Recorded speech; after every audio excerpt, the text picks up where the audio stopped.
கலத்திர தோஷத்தினால பிரிவுகள் பிரச்சனைகள் மட்டும் இருக்க வச்சு அதை வச்சு காலம் தள்ளுவாங்க.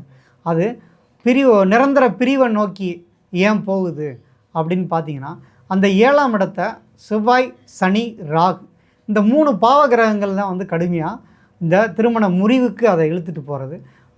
திருமணம் தாண்டிய உறவுகளையும் அது இழுத்துட்டு போகிறதுக்கு காரணம் இந்த செவ்வாய், சனி, ராகு தான்.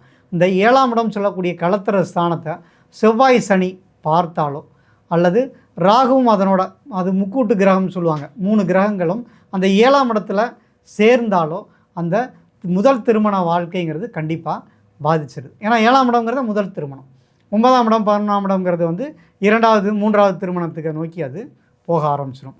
அப்போ முதல் திருமண முறிவுக்கு காரணம் இந்த 3 பாவ கிரகங்கள் தான். செவ்வாய், சனி, ராகு இவை இணைந்து 7ஆம் இடத்தை டச் பண்ணாலோ அல்லது 7ஆம் அதிபதியோடு அது சேர்ந்து இருந்தாலோ கண்டிப்பாக திருமண முறிவுங்கிறது கண்டிப்பாக டைவர்ஸை நோக்கி போகுது.